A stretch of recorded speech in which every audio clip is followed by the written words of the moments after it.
All right, with all the channels you see on the screen right now, I've helped them add over 6 figures by posting organic YouTube videos. Doesn't matter if you have a B2C or B2B offer. In this video, I want to show you how to get inbound qualified leads on YouTube, and I'm going to be breaking down the entire process. If you're B2C, what type of videos you should be posting. If you're B2B, what type of videos you should be posting. What type of funnel of content should you be leveraging so you can actually turn your content into cash, and how you can allow your competitive edge to bleed through your content so you can create a diehard audience that prints cash for you. So unless you don't like making money, let's get straight into it. And just to quickly cover some of the proof on both sides before I get into the information so you don't think I'm lying to you, we have 115K right here with the growth partner. That's the screenshot right there. We have multiple 6 figures with Max right here, multiple 6 figures with Marcos. This is Connor. He has an e-commerce email marketing agency. We signed 2 high-ticket clients in their first month working together with us. Very, very small audience. So I've done this for big channels and small channels, which I'm going to break down in this video. Julia, multiple 6 figures with her stuff. If we come to the B2C side, if they're selling a biz op or a course, etc., we have Caprice, which is multiple 6 figures as well. This is just 7K from YouTube ad rev. You can see we added him nearly 650K YouTube views. We have Defino here, multiple 6 figures as well. Racing, we just did 71K cash collected in our first month working together. We have Ramin, 6 figures as well. We had one video that literally collected him $10,000 in cash on the B2C side. And we have tons of other results of crazy channels we just launched that are just going crazy, that they started small, that they're now big. Booking tons of calls, whether it's B2C or B2B. So let's get down into the actual process that makes this happen. So why is YouTube even an effective platform for attracting leads? First things first is you don't need to spend money on ads. YouTube actually pays you to advertise on their platform. Second is you don't need tons of views. Doesn't matter if you're selling B2C or B2B to actually convert into sales. And third, this content is actually evergreen and allows you to basically convert forever. That's bringing you leads and sales as you sleep. So now that you understand the foundation of YouTube, what really matters first is identifying your ICP, ideal customer profile. And I also want to cover down the funnel that actually makes all this possible. It doesn't matter if you're B2C or B2B. And then I'm going to show you what type of contents work for each different type of channel. So the main things you want to identify your ideal customer profile. What I mean by this when you're identifying your ICP is figure out the psychographics of who you're actually selling to. So basically, psychographics are pains, desires, fears, and the motivators.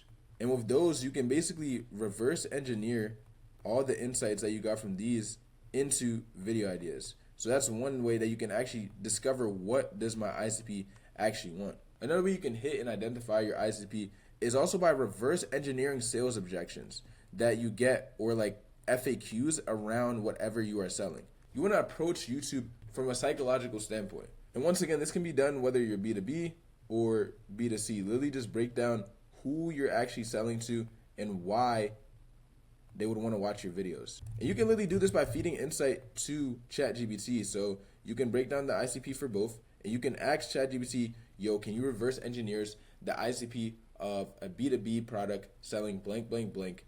And then after it does that, you would once again just ask it to reverse engineer into video ideas. And with those video ideas, you would have content that you can go ahead and post. You can do the same thing with the sales objections, with the FAQs, etc. But identifying your ideal customer profile is simply just looking at the psychographics. You can also look at the demographics, which is the sex, age, and all that good stuff. But mainly it will be the psychographics. I think the funnel that works regardless if you're B2B or B2C comes down to having top of funnel content, middle of funnel content, and bottom of funnel content. And I'm going to talk about the type of videos you should be posting if you're B2B or you're B2C in the next section. But this is the type of funnel that you should have. Top of funnel videos are going to be broad. These have a higher TAM, which is total addressable market. I'm going to talk about that next as well. Middle of funnel is like how to, explainer videos, tutorials, things of that nature. And this is going to be your middle funnel content. And then bottom of funnel is going to be case studies. This is going to be breakdowns. And also, this can be like, I guess, niche, deep insights. I would just say NDI. So to explain this, I can show examples of top of funnel, middle of funnel, and bottom of funnel from channels I've actually worked on. So we have the growth partner here. An example of top of funnel content is just broad business owner related stuff. For their case, they're selling B2B. So in this case, we have I wish I knew this before becoming a millionaire, or 4 secrets I learned from my $50,000 mastermind. Then if we move to middle of funnel, this is like how to explain or tutorial type content. So our first video that we ever posted is how to get ahead of 99% of SMAs in agencies. Another good how-to video could be these mistakes wreck 99% of SMAs in agencies.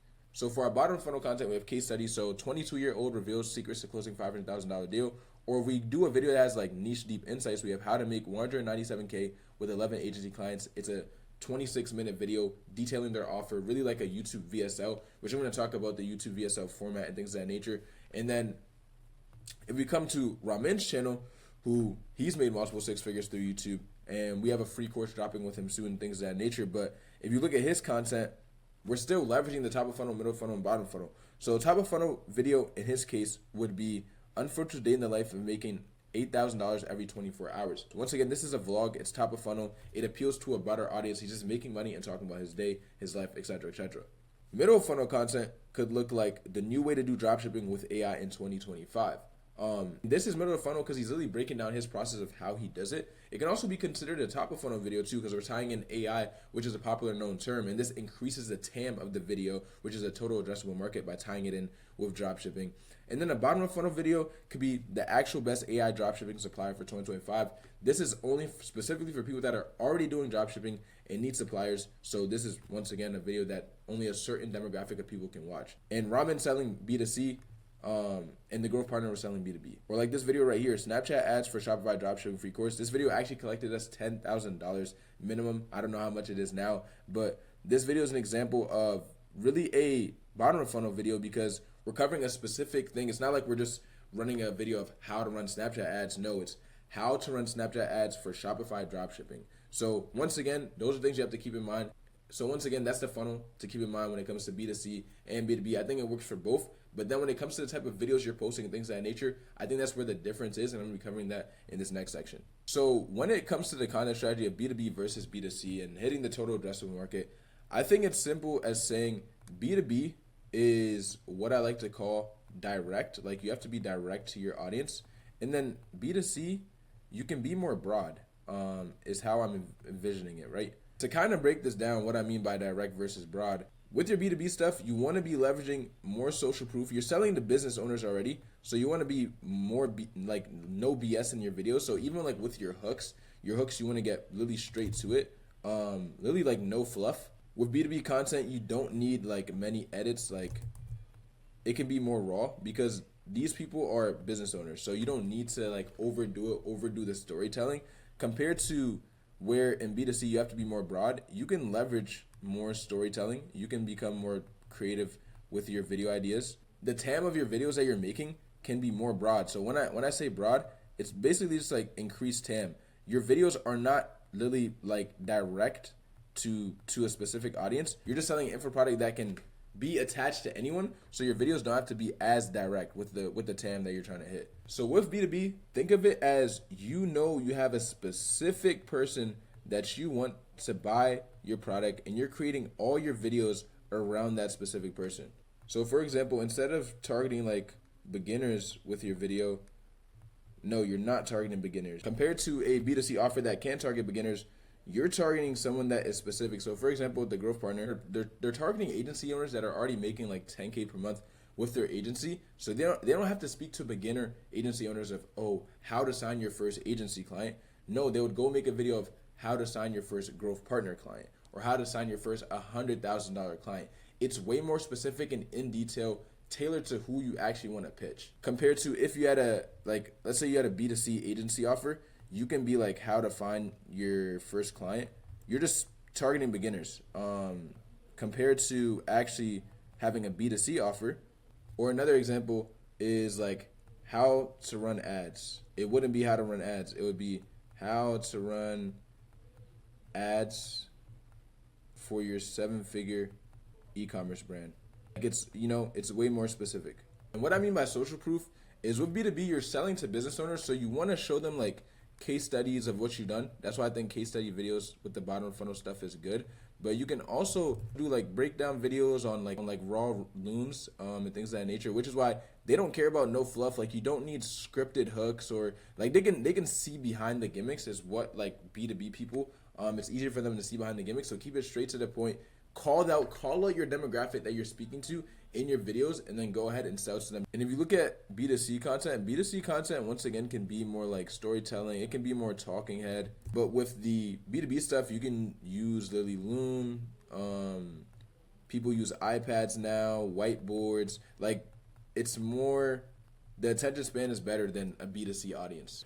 And the difference really is how you position it. With the B2C stuff, you can position it towards beginners way easier and literally reiterate the same thing over and over and re-angle your videos in ways that can, increase the TAM on the video that you're making. I'm going to explain what I'm talking about. Because with a B2B channel, you want to mainly leverage more of middle funnel content and bottom of funnel content compared to a B2C channel where you can literally mainly focus on top of funnel and middle of funnel. Obviously, I think you should have all three, but with B2C, you can incorporate vlogs, you can incorporate like broad business videos, because you're attracting a wider net, and having people just come in and then eventually learn about your offer is totally fine as well. And I think social proof matters for both of them. But with B2C, your goal, necessarily not that you need tons of views to collect cash, but getting more views does help with B2C. It's kind of inevitable for you to get more views in a B2B channel, because with B2C, you have more people that you can reach with the search term that you're using. For example, this channel, I just created a YouTube VSL for our client recently. We collected him $71K in our first month working together in March. Our first video was from depressed in Singapore to $1 million dropshipping at 18. A video like this you would never make on a B2B channel, because the TAM is so wide. Even in the title, in the thumbnail of this video, you can't even tell it's about dropshipping. It literally just looks like a My Story video. You wouldn't need this type of content on a B2B channel, because you're not specifically targeting who you want to sell to, compared to B2B where you can do concepts like this. Compared to B2C where you can do concepts like this, and it works incredibly well. I think with the types of contents that you can post with B2B versus B2C come down to this. I think you can post free course for both, but for B2C content, you're basically selling the dream. You can find ways to sell the dream and repackage your videos in multiple different ways that can make that come true. And I'll show you an example of what I kind of mean here. Compared to B2B, you would want more breakdowns of you helping out your ideal customer profile, being more direct. You can, of course, do how-to videos, but it's more breakdowns compared to, you're not really selling a dream of B2B compared to B2C. Come to Caprice's channel, which is really a mix of B2B and B2C, but mainly B2C. You can see we have this free course, How to Actually Start a Clothing Brand in 2025. This video is really just a spin-off of a video he made the year previous, which is How to Actually Start a Clothing Brand in 2024. And I just turned it into a free course for 2025. And we're just consistently rinsing the same thing to our audience and repackaging it, repositioning, re-angling, and allowing our competitive edge to bleed through our content with what we're posting to actually attract the audience that we want to hit. And obviously the TAM is bigger, because you'll see in a B2C video, you can see the word start a lot, like start or for beginners or new. With B2B, you're not really going to see that a lot, because you already know who you're targeting. This agency blueprint scaled me to 197K a month. Or let's see. Or how to make 197K with 11 agency clients in 2024.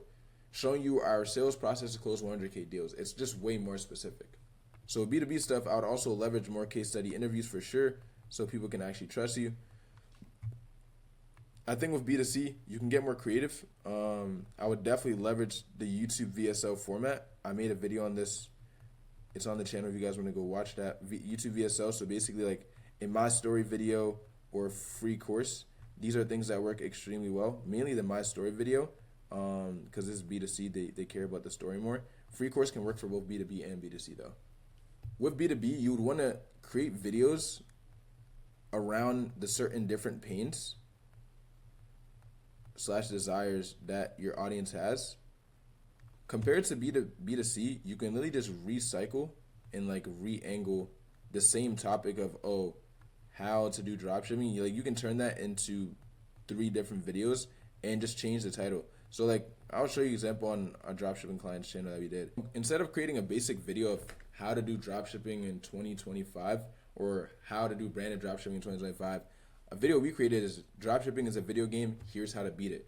There's more creativity. This video is really a how to do branded dropshipping in 2025, but the packaging and the way you angle it is way different, and it now has more TAM, total addressable market, because we're including the word video game in with dropshipping, and now it's able to go get a bigger audience. So those are things you think about when you're running a B2C channel.